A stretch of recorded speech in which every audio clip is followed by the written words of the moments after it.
unnecessary intro song to totally waste your time.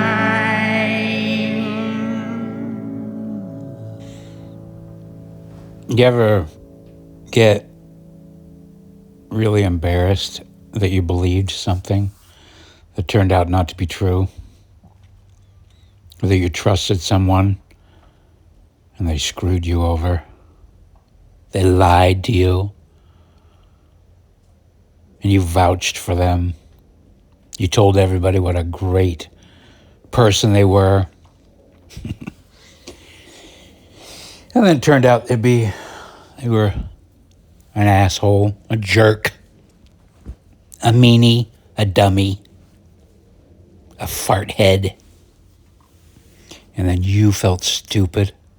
I feel so stupid. I'm so embarrassed. I trusted that person. I vouched for them. What am I ever going to do? I'm an idiot. I'm a sucker. Anyway, it's stupid. You don't need to do that.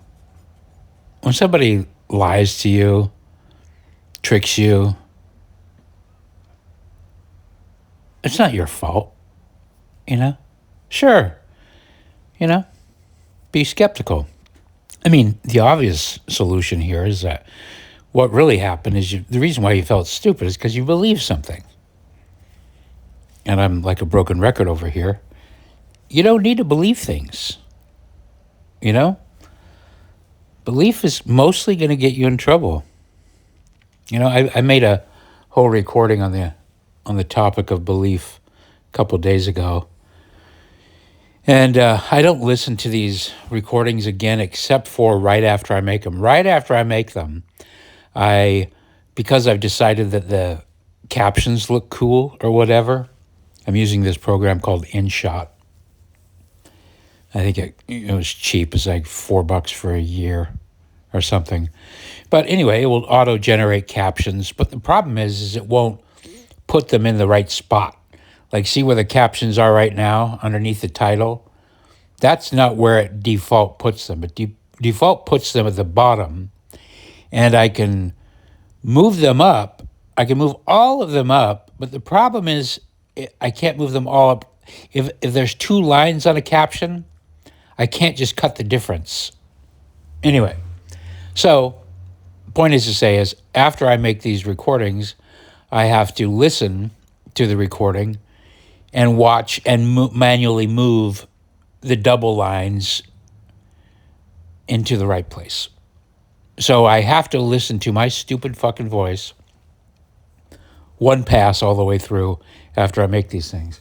So anyway, I made this long thing on belief, and when I was listening to it later, or not later, but as I was editing the captions, I thought, I didn't cover it.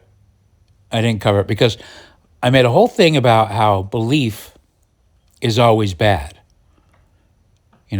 There's no upside to it. But the more I thought about it, I thought, that can't be right. That's just too absolute. What are some times when belief is good? There's got to be some times. And I thought, well, you want to believe that the person that loves you, right? That seems like it might be a rewarding belief. It certainly can set you up for disappointment, which is kind of the topic I'm on today. People are going to disappoint you, or like maybe if you want to believe that there's more to this world than just our life, birth to death.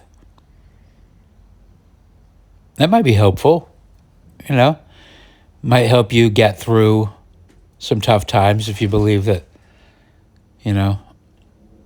there's more to it. There's some magic beyond the veil, or that there is a veil. I mean, personally, I don't find that to be that helpful. I don't find it to be very helpful to get my hopes up for things that I can't control. And I certainly can't control reality. You know? Whatever is there exists whether I believe it or not. My belief has nothing to do with reality. I can't believe away reality. It won't work. Reality is going to be reality regardless. The afterlife, if there is one, is going to be there regardless. And if I'm a bad person now, I probably shouldn't worry about the consequences then, because the consequences now are sufficient to keep me from being a totally awful person. You know what I mean? Focusing on later and this idea of repentance, last deathbed repentance, that kind of opens the door to being a jerk now. I think anytime you spend too much time in your imagination not dealing with reality, well, that's time you're not dealing with reality. And I think the more you deal with reality, the better you get at reality. You know? Anyway, as you might have guessed, this all stems from actions I'm seeing on Twitter and on X, well, same thing, and on Facebook. But, you know, people getting really disappointed, you know, really high highs and really low lows. Oh, the administration's doing this and they flubbed up this and oh, they're, you know, it's just people are so quick to get disappointed and like shelter themselves from that feeling that I opened with, that feeling of being embarrassed or being let down. But I think it's the embarrassment. I think it's the shame that mostly causes people to think that preemptive dismissal and criticism is a good thing. You know, I don't think it is. I just don't think it is. Again, you can't control what other people are going to do. You know? You can trust them, you can believe in them, you can hope for them, you can have faith in them, you can cheer them on. But guess what? They are going to inevitably disappoint you. And you know whose problem that is? It's your problem. Because nobody owes you shit. They don't. They don't even owe you the truth. Everybody's responsible for their own life. You know? They don't owe you anything. Even if they sign a contract saying, I owe you this much money, or I owe you that. Well, okay. You can get somebody to enforce that. There's the law. But you kind of got to expect that they're going to disappoint you. And that sounds like a terrible way to look at life, you know. But I don't think so. Because you still have hope. You can hope that they don't disappoint you, you know. But I think even better than that is you can just not stake your ego or your happiness or your well-being on the actions of others. You know? Tall order. Tall order, I know. But there is a way to do that, you know? And really, we're just hedging bets anyway. I'm here to tell you that something you don't need to be told, and that is you're just going to get disappointment in your life no matter what. There's going to be ups and there's going to be downs. You're going to make friends, and things are going to go haywire. You're going to tell a little lie. They're going to find out. They're going to distrust you. They're going to do something to retaliate, and things are going to go screwy. And you're going to protect yourself and be less forthcoming and less emotionally available with somebody, and they're going to withdraw, and things are going to wither and die. And then you're going to regret it. They're going to want to call them later. And then there's going to be an awkward phone call that doesn't go so great. And then you'll have a great time, and then you'll make up with somebody, and you'll make, life is going to happen. You can't invest yourself too much in the outcomes that you can't control. You're not dumb if somebody screws you over. Well, hold on. You are dumb. Okay? But that's default. You're dumb. I'm dumb. Everybody's dumb. With the availability of all the things that there are to know, you don't know hardly anything about anything. Neither do I. Neither do the people that are going to screw you over. And neither do the people that are going to bring you lots of joy. Nobody knows much. Nobody's perfect. Everybody fucks up. This is about the Epstein files.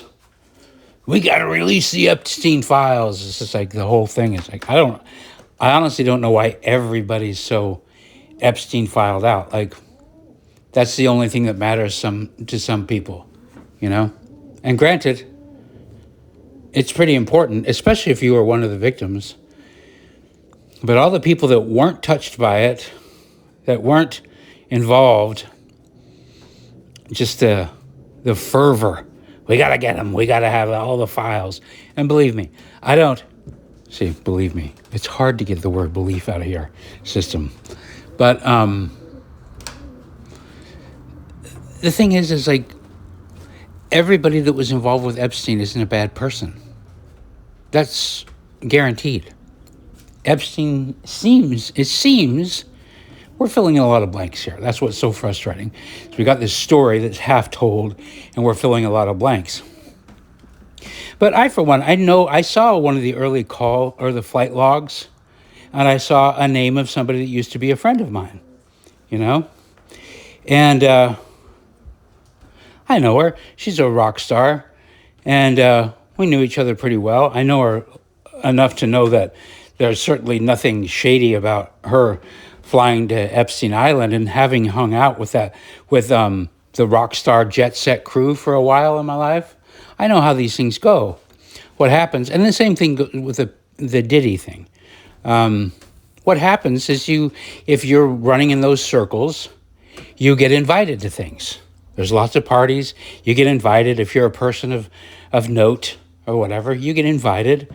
And things start out normal. Lots of normal people get invited. Lots of influential people get invited. Most people go home at a respectable hour. And then stragglers stick around and get drunk and do bad things. Late at night, And it seems to me Epstein was, he was doing that shit. Invite everybody, invite all the highly influential people, and corrupt the corruptibles, or just get dirt on the already corrupted. Let's be honest. I doubt Epstein corrupted people, many people. He might have. He might have taken one or two otherwise good people and put them in a position where their weakest hour came along and they didn't pass the test. He might have, but I doubt it. I think it's more that you just go fishing. He was a guy, it seems that he was getting dirt on influential people, videotaping them, getting them into compromising situations. And most of these people had been in probably lots of compromising positions. I've been to the Hollywood parties, Nobody does something they don't want to do. I'm not talking about underage people or whatever. I'm talking about most of the people that go. And I'm also not talking about having somebody put a drug in your drink that you weren't expecting. That's a totally different thing, and I guess Diddy's accused of that, and maybe Epstein is too. But I digress. The point is that lots of people go to these things and are fine. They're not corruptible. Oh, you went to Epstein's Island? What was it like? Oh, flew to this place on his plane, and we took a little boat ride. It was really nice. It's got this weird little thing, you know. For the average person, they probably don't even see anything. This is just my guess. You don't see anything. You go, you have your Catalina wine spritzer, you know. You watch the Step Brothers perform boats and hose, and then everybody goes home, except for stragglers who start getting wasted, and suddenly these girls come out, these young girls that are, you know, models that could probably pass for an older age, you know. People are drunk. Things happen, they're videotaped, and then you have dirt on that person, and you can control that person. Oh, guess what? You know that girl that said she was 23? Well, she was 14. Now you're fucked, now I own you. Pay my mortgage, you know, or do my bidding, you know. I think that's what Epstein was all about. But so everybody's, we got to get the Epstein files. I agree. Everything should be just transparent. I don't believe in this idea of government secrets at all. No. If we're paying for it, it shouldn't be secret. But I also get why they don't just dump it all out.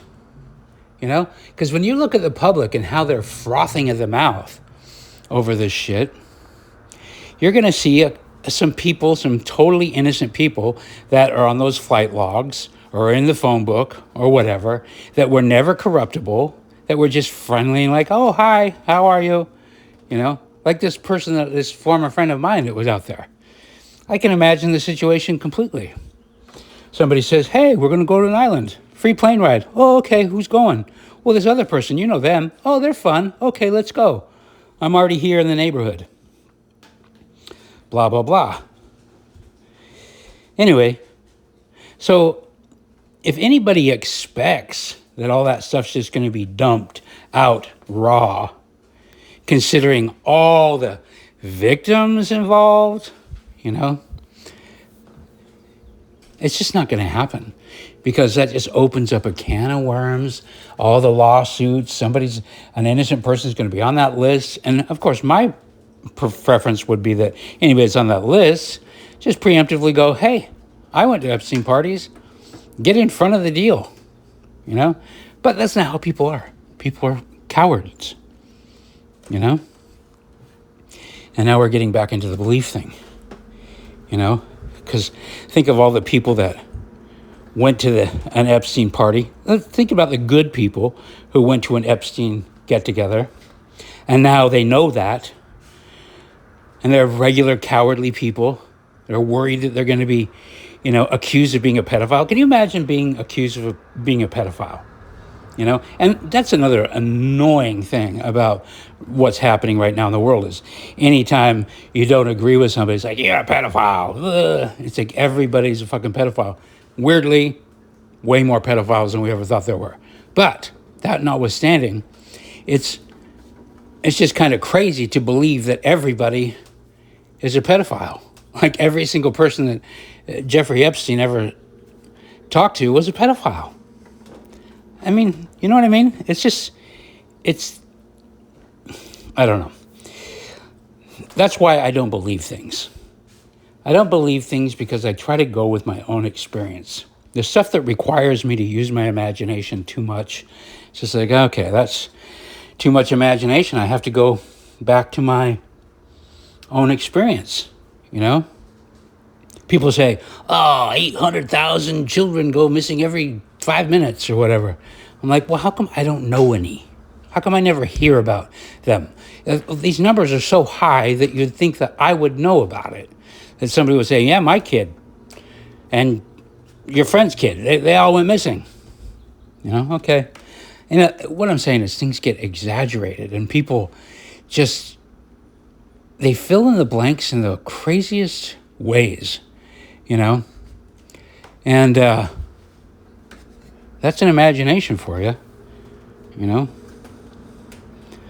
What can you do with that? But anyway, yeah, so it's going to be disappointing when certain right-wingers don't get this massive list. They won't be satiated by a video of Tom Hanks doing unspeakable things with a minor. You know? They're probably not going to have that. I have no idea. Look, I just can't imagine. I don't know why people are so fast with throwing around the very worst accusations against people. You know? It's really kind of crazy. Look, and if I find out that Tom Hanks is a pedophile, well then, hey, surprise, surprise, you know? I would actually be surprised. I would legitimately be surprised. He seems like a lot of things, but I'm just not seeing the pedophile angle. And I've seen all the little things. This little secret message. Oh, okay. I don't know. Believe what you want. But what's weird is the people that are going to be disappointed if that belief doesn't flesh out the way that they want it to, which is crazy to think that people want to be happy about being right about some of the darkest shit you could ever imagine. You know? Why? Why do you want to be right about that? You think you'd want to be wrong about that. Sorry, I gotta feed the pigeons on the deck. But anyway, back to belief. I don't think you need it. And I think that if you get away from it, there'll be a little bit less disappointment in your life. You know, not a lot less, just a little.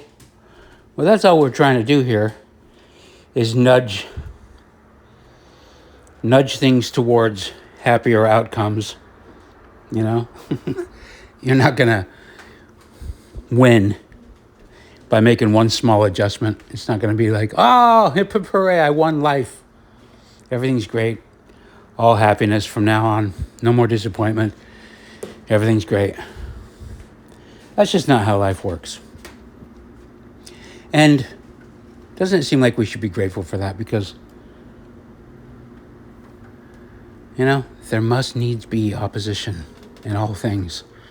There is no love without hate. There is no up without down. There is no happy without sad. People are going to disappoint you. You know, you've disappointed a lot of people. I know I have. I have been a nonstop source of disappointment to probably most of the people who have ever met me. You know, I don't feel alone in that regard. You know. Anyway, I think that's it. Try not to believe so much. Try to maybe be patient, you know? Look for evidence. Look for sources. Deal with that which is within your grasp. The pigeons, the squirrels, the dog, your friends, your true family. You know, that small little group of people. And I say small, you know. I wrote a song called 5 True Friends is 3 Too Many. And I think I'm revising it to 5 True Friends is 4 Too Many. Because I just don't think you get a lot of true good friends that are there for good or for bad, that will disappoint you and you'll still love them anyway, and that you can disappoint and they'll still love you anyway. All the rest kind of seems like nonsense. So yeah, I'm just repeating myself. Rein it in. I'm preaching to myself, by the way. Rein it in. Because when it comes down to it, you're not going to change anybody anyway. You can nudge them. You give little nudges. But even the nudges maybe should be sparing. Because I don't think a lot of people like to be nudged. I'm the nudger. I'm a nudger. I'm not so sure it's been rewarding, but, you're not going to change somebody's beliefs. Well, you might. But the odds are low. The odds are low. And even if it seems like you were the one that changed somebody's beliefs, they probably did all the prep work before and they were wanting to change anyway, and you were just the one to nudge them over the hill. They won't stop believing until they want to stop believing. Thanks for listening.